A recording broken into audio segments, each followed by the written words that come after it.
At this very moment, you hold the power to transform your greatest struggles into your greatest victories. Not tomorrow. Not when life becomes easier. Not when people finally understand you. Right now. But how? The answer lies in one of the most powerful lessons Stoicism has ever taught. Train your mind to respond, not react. Think about the last time life tested you. Maybe someone disrespected you. Maybe things didn't go your way.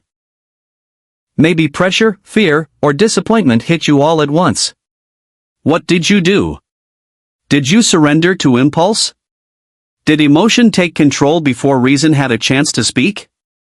Or did you pause and choose a response that reflected your character? This is where Stoicism becomes more than philosophy. It becomes power. The Stoics understood something most people still struggle to grasp today. You cannot always control what happens to you, but you can control how you meet it. That is the difference between a person ruled by the world and a person ruled by inner strength. To react is easy. Anyone can do it. To lash out in anger, to collapse in fear, to speak without thinking, to act without reflection, this is the natural tendency of an untrained mind. But to respond, to remain steady in the fire, to choose wisdom over impulse, that is rare. And that is strength. Stoicism teaches us to focus on what is within our control. Our thoughts, our judgments, our choices, our actions. Not the opinions of others. Not sudden setbacks. Not the chaos of the world. When you stop trying to control what is outside you, and start mastering what is within you, something changes.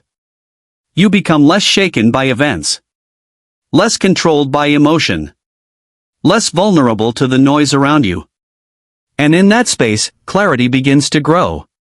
This is why learning to respond instead of react matters so deeply.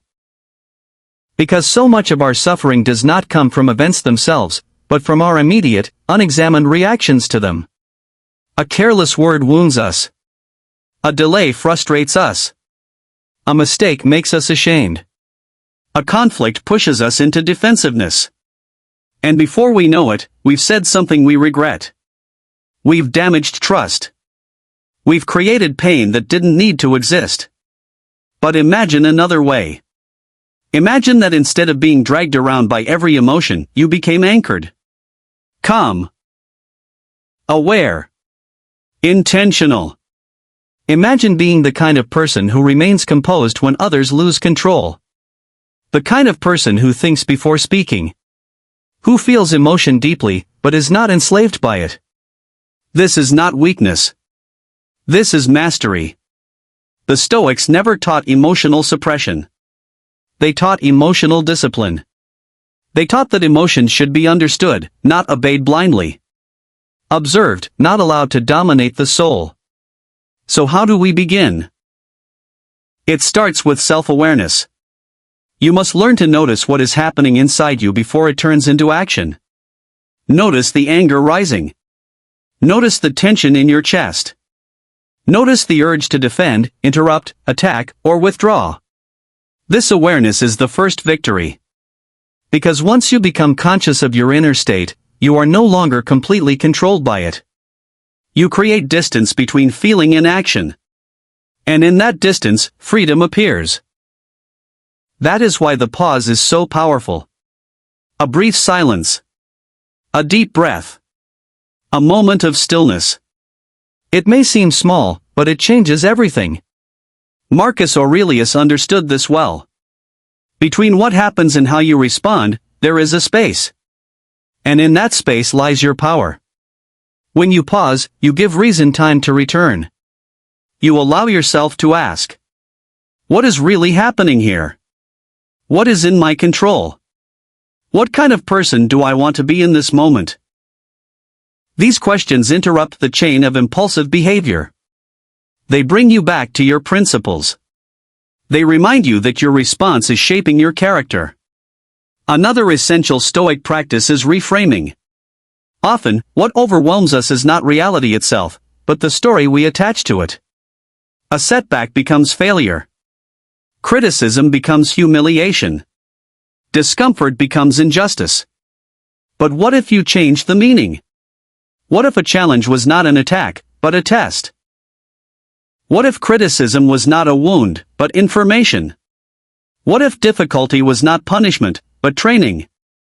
The Stoics were masters of perspective. They knew that by changing how we interpret events, we change how we experience them. A hard day can become a lesson. A conflict can become an opportunity for patience. A loss can become a teacher of detachment. This is how resilience is built. And then there is perhaps the most famous Stoic principle of all. Focus on what you can control. Let go of what you cannot. This single idea can free the mind from endless frustration. You cannot control other people's opinions. You cannot control the past. You cannot control every outcome. But you can control your effort. You can control your conduct. You can control whether you meet adversity with dignity or with despair. When you invest your energy only where it truly matters, your life becomes lighter. You stop wasting strength on what was never yours to command. And slowly, peace begins to replace resistance. Mindfulness can help us deepen this practice. At its core, mindfulness is the art of being fully present. It is the discipline of observing your thoughts, emotions, and sensations without immediately being carried away by them. This aligns beautifully with Stoicism.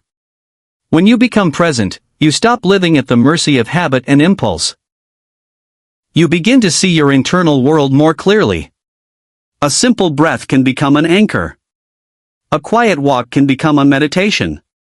Even the most ordinary moment can become training for the soul. When you eat, just eat. When you listen, just listen. When you breathe, just breathe. This kind of presence strengthens your ability to remain calm in difficult moments.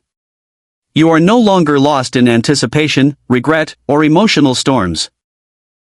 You return to the one place where your power truly exists. The present moment. And this practice extends into your relationships as well. When you respond thoughtfully instead of reacting emotionally, you bring stability into every interaction. You listen better. You speak more carefully. You become less defensive and more compassionate. You stop trying to win every moment. And start trying to honor it. This changes families. It changes friendships. It changes leadership. It changes lives. Because a thoughtful response can prevent damage that a careless reaction would create in seconds. So how do you make this real in daily life? You practice. You begin the day with intention. You remind yourself that challenges will come, and that your task is not to avoid them, but to meet them well. You reflect at night. You ask yourself where you remain steady, and where emotion took over. Not to judge yourself harshly, but to learn. This is the Stoic path. Not perfection, but progress. Every moment of awareness matters. Every pause matters. Every wiser response matters. Because each time you choose calm over chaos, reason over impulse, virtue over ego, you are reshaping your mind. You are becoming stronger. Clearer. Freer. And over time, what once required effort becomes part of your nature. You no longer need to force composure. You embody it.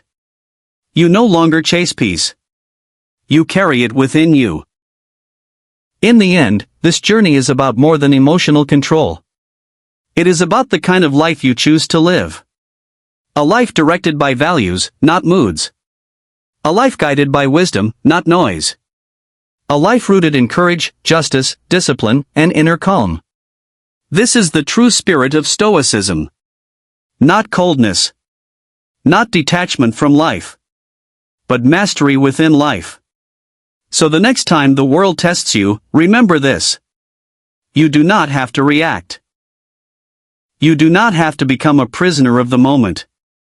You do not have to give your power away. Pause. Breathe. Observe. Choose. Because every response is a statement of who you are. And if you choose wisely, again and again, even in difficulty, then your challenges will not break you. They will build you. As we come to the end of this reflection, remember, every day gives you another opportunity to practice. Another opportunity to strengthen your mind. Another opportunity to respond with wisdom. And in doing so, you do more than change your reactions. You change your character. You change your life. Thank you for walking this path with me. May you move forward with clarity, strength, and peace.